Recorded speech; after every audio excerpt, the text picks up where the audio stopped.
Watch. Kol saati.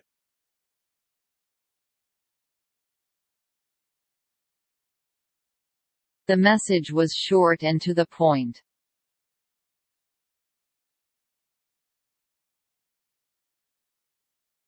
Mesaj kısa ve özlüydü.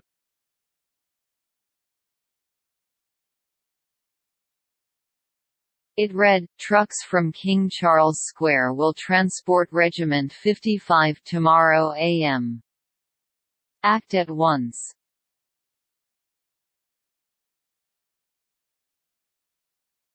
Okudu. Kamyonlar 55. alayı Kral Charles Meydanı'ndan yarın öğleden önce nakledecektir. Hemen harekete geçin.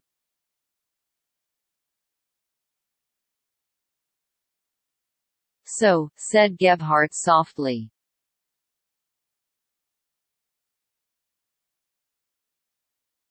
Gebhardt, öyleyse, dedi hafifçe.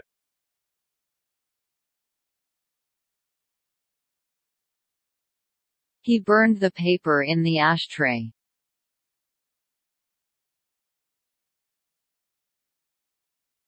Kağıdı kül tablasında yaktı.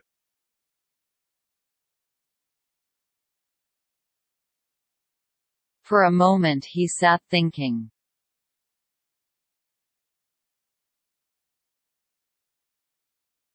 Bir süre öylece oturarak düşündü.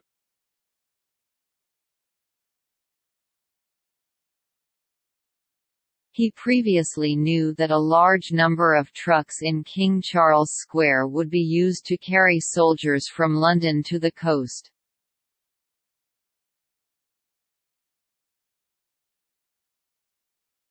Daha önceden, birçok kamyonun Londra'da, Kral Charles Meydanı'ndan sahile asker taşıyacağını biliyordu.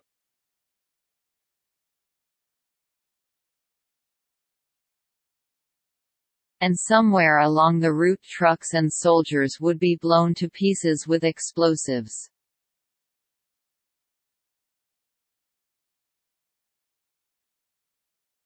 Yolları üzerinde bir yerde kamyonlar ve askerler patlayıcılarla havaya uçurulacaklardı.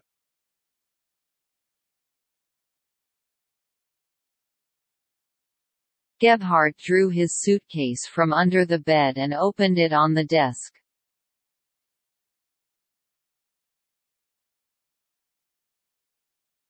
Gebhardt yatağın altından çantasını çıkardı ve masanın üstüne açtı.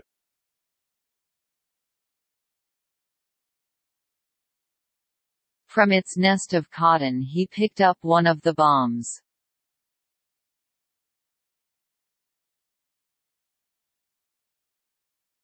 Pamuklu yuvasından, bombalardan birini aldı.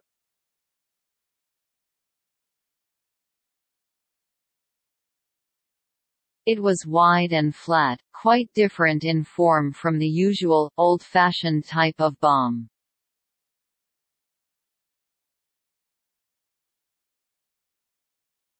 Geniş ve yassıydı, biçim olarak alışılmış, eski moda bomba türünden oldukça farklıydı.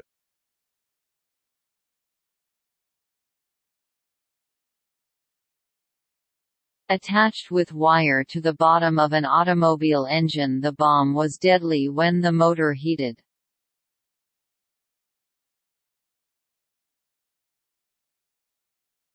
Tel ile bir arabanın motorunun altına bağlanıyor ve motorun ısınması ile patlıyordu.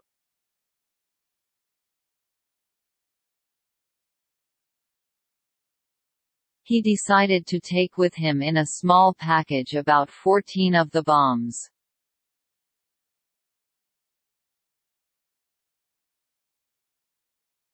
Bombalardan yaklaşık 14 tanesini, küçük bir pakette yanına almaya karar verdi.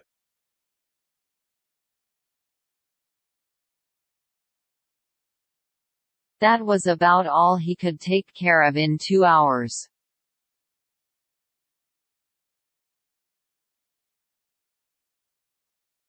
İki saat içinde halledebileceği en fazlası buydu.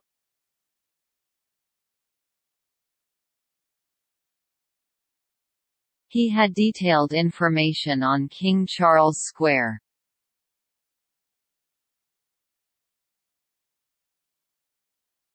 Kral Charles Meydanı hakkında detaylı bilgiye sahipti.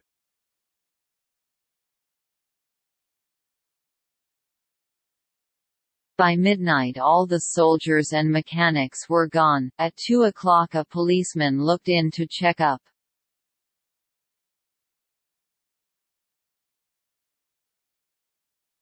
Gece yarısına doğru bütün askerler ve tamirciler gitmiş, saat 2'de de bir polis kontrole gelmişti.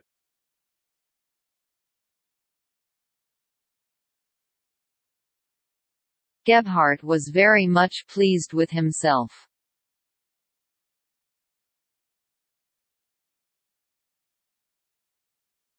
Gebhardt kendisinden çok memnundu.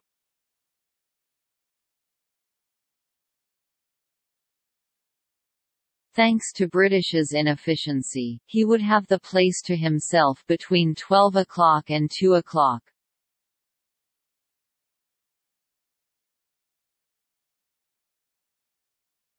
İngilizlerin zafiyeti sayesinde saat 12 ile 2 arası kendisine kalıyordu.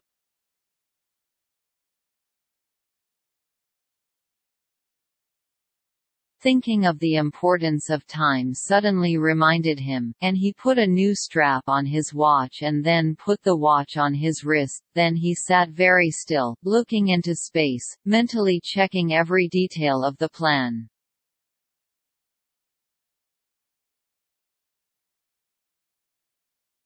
Zamanın önemini düşünürken birden onu hatırladı ve saatine yeni bir kayış taktı, saati bileğine taktı, sonra çok hareketsiz oturdu, boşluğa bakarak, planın her detayını zihninde kontrol etti.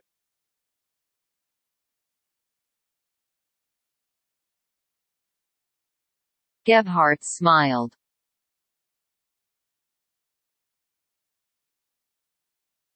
Gebhardt gülümsedi.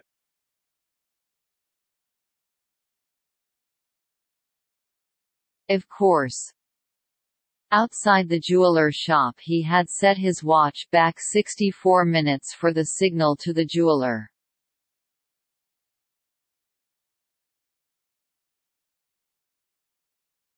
Elbette. Saatçi dükkanına girmeden önce saatçiye parola vermek için saatini 64 dakika geriye almıştı.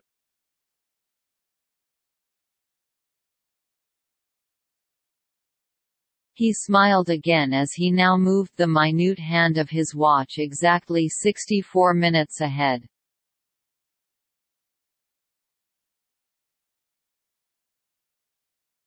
Saatinin yelkovanını tam 64 dakika ileri hareket ettirirken tekrar gülümsedi.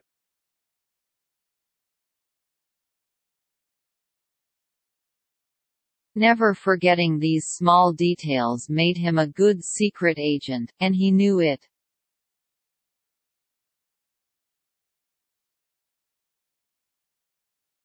Bu tür küçük ayrıntıları asla unutmayışı onu iyi bir gizli ajan yapmıştı ve bunu gayet iyi biliyordu.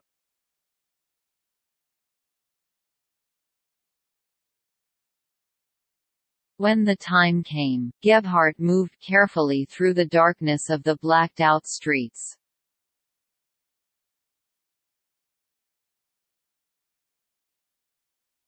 Zamanı geldiğinde, Gebhardt karartılmış sokakların karanlığında dikkatle ilerledi.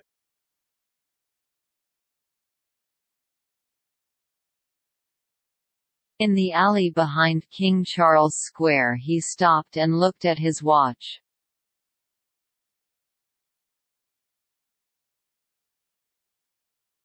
Kral Charles Meydanı'nın arkasındaki dar sokakta durdu ve saatine baktı.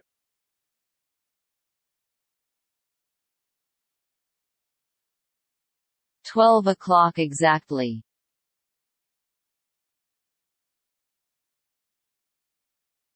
Tam olarak saat 12.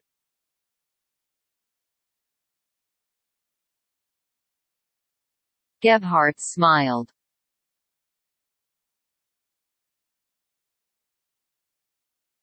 Gebhardt gülümsedi.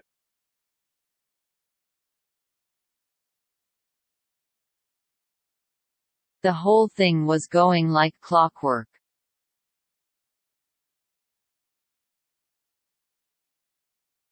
Her şey saat gibi işliyordu.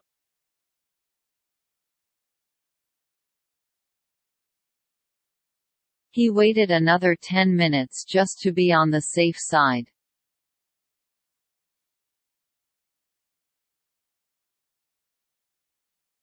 Güvende olabilmek için 10 dakika daha bekledi.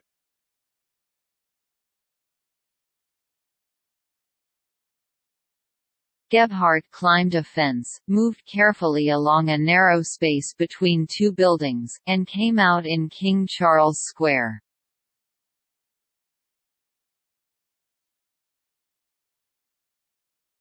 Gebhardt bir çite tırmandı, iki bina arasındaki dar bir boşlukta dikkatle ilerledi ve Kral Charles Meydanı'na çıktı.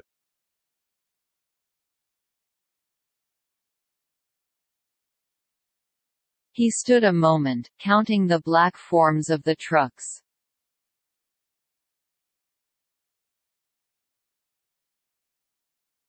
Bir süre kamyonların siyah silüetlerini sayarak bekledi.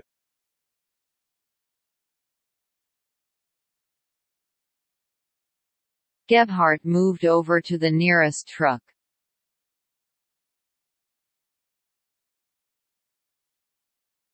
Gebhardt en yakın kamyona doğru ilerledi.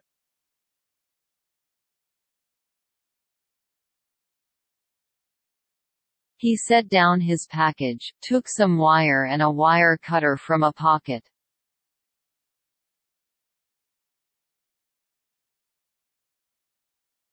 Paketi yere koydu, cebinden bir parça tel ve bir tel makası çıkardı.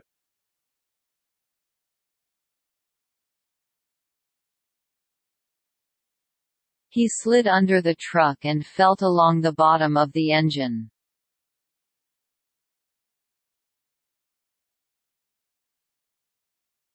Kamyonun altına uzandı ve motorun alt tarafına dokundu.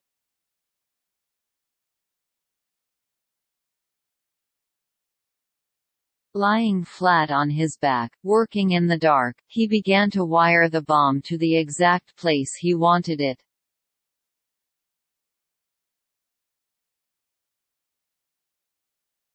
Sırt üstü düzgünce yatarak, karanlıkta, bombayı uygun şekilde tel ile irtibatlamak istediği yeri ayarlamaya çalıştı.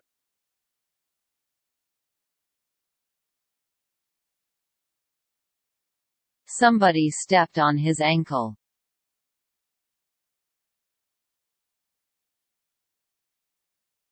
Birisi ayak bileğinin üzerine bastı.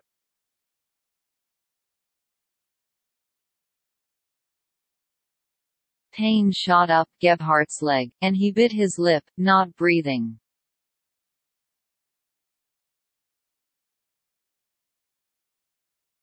Gebhardt, ayağında büyük bir acı hissetti ve dudağını ısırdı, nefes almıyordu.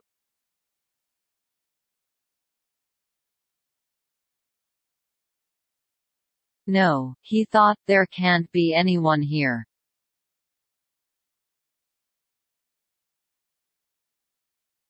Hayır, burada hiç kimse olamaz diye düşündü.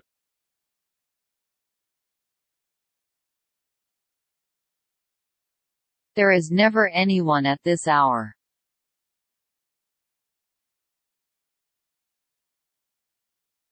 Bu saatte asla kimse olmaz.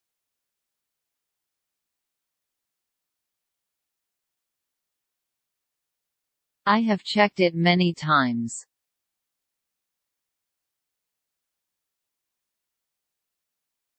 Birçok kez kontrol ettim.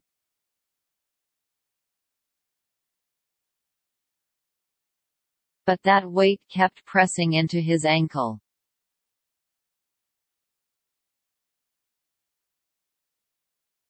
Ama o ağırlık bileğinin üzerinde durmaya devam etti.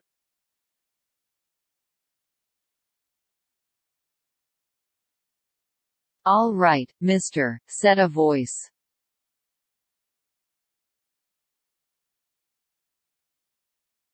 Pekala bayım, dedi bir ses.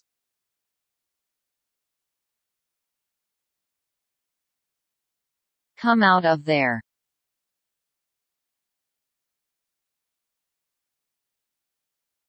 çık oradan dışarı.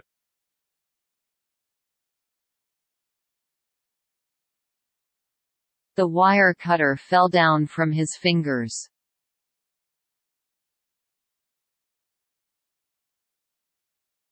Tel makası parmaklarından yere düştü.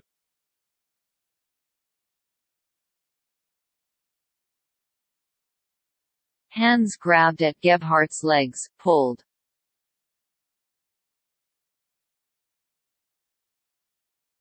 Eller Gebhardt'ın bacaklarını kavradı, çekti.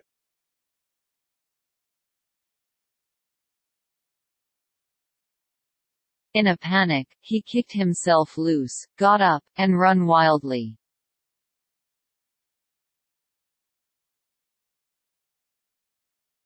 Panik halinde, adamı tekmeleyip kurtuldu, ayağa kalktı ve çılgınca koştu.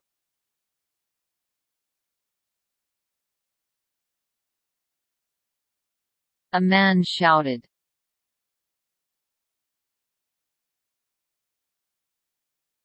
Bir adam bağırdı.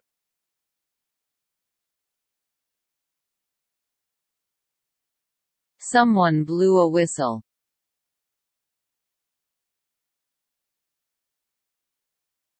Başka birisi düdük çaldı.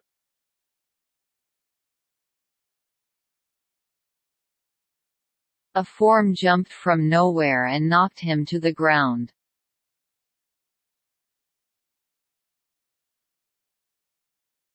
Bir yerlerden bir şey atladı ve onu yere devirdi.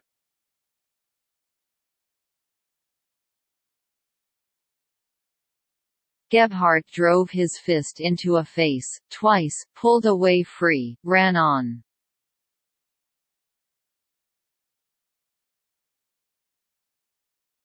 Gebhardt yumruğunu suratına 2 kez indirdi, kurtuldu ve koşmaya devam etti.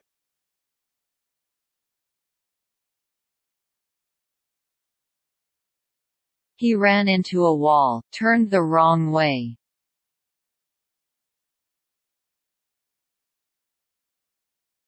Karşısına bir duvar çıktı, yanlış yöne döndü.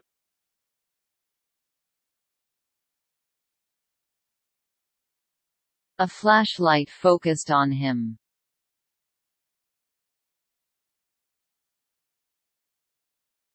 Bir el feneri ona odaklandı.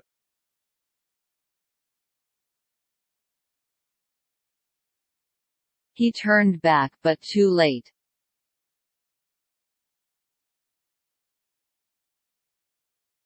Geriye döndü ama artık çok geçti.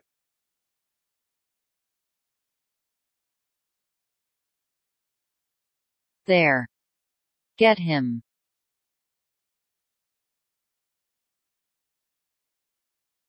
Orada. Yakalayın.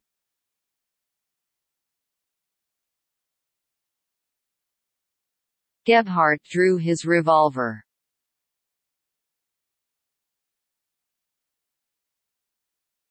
Gebhardt, tabancasını çıkardı.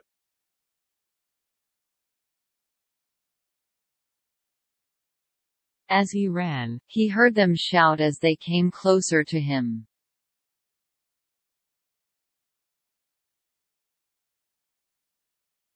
Koşarken bağırdıklarını ve çok yakınına geldiklerini fark ediyordu.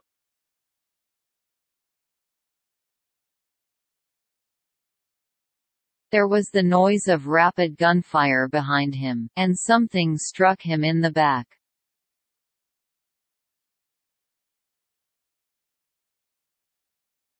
Arkasından seri silah sesleri geldi ve sırtından bir şey çarptı.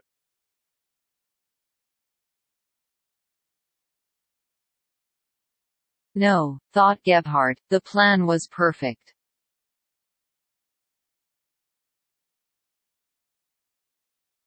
Hayır, diye düşündü Gebhardt, plan mükemmeldi.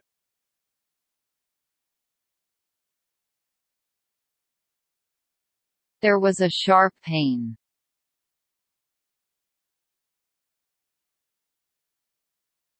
Keskin bir acı vardı.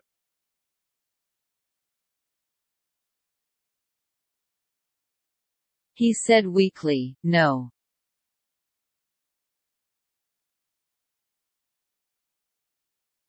Zayıf bir ses tonuyla, hayır, dedi.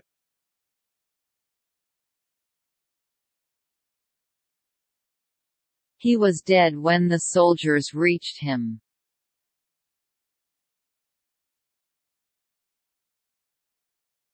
Askerler yanına ulaştığında ölmüştü.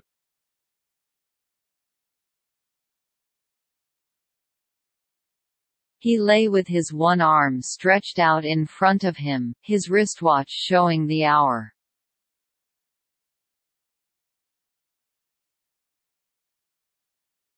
Bir kolu önde, yerde uzanmış yatıyordu, kolundaki saat zamanı gösteriyordu.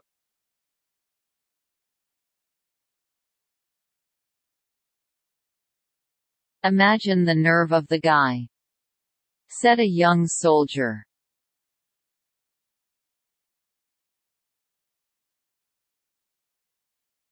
Adamın cesaretine bakın, dedi genç bir asker.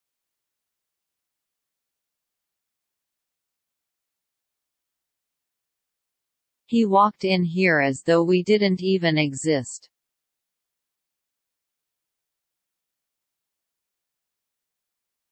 Sanki biz yokmuşuz gibi içeri girdi.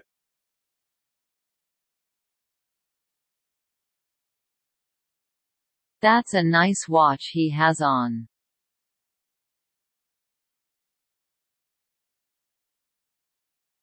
Üzerinde güzel bir saat var.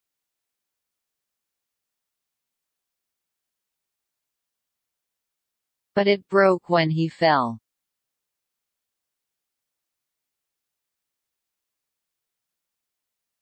Ama düştüğünde kırılmış.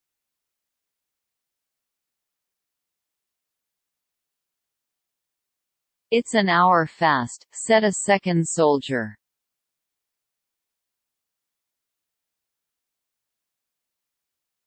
Başka bir asker dedi ki, bu bir saat ileri.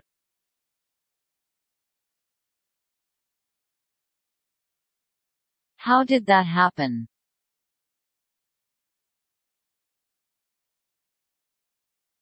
Bu nasıl olabilir ki?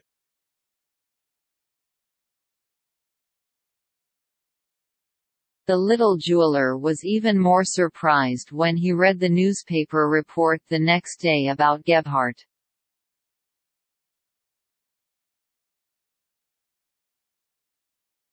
Küçük saatçi, ertesi gün gazeteden, Gebhardt ile ilgili haberleri okuduğu zaman çok şaşırdı.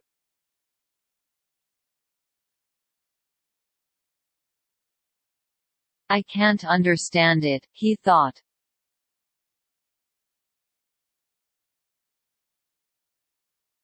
Anlayamıyorum, diye düşündü.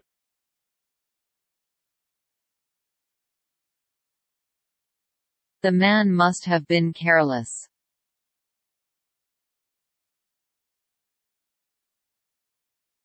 Adam çok dikkatsiz davranmış olmalı.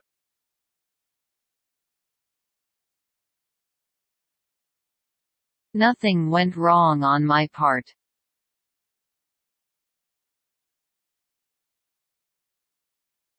Ben hiçbir hata yapmadım.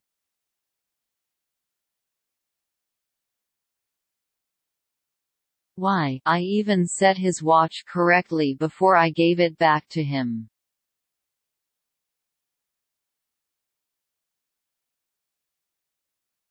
Hatta ona geri vermeden önce saatini doğru ayarladım.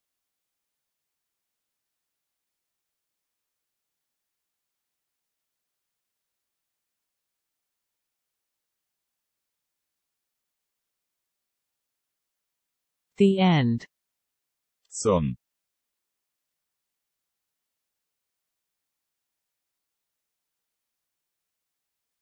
Watch. Kol saati.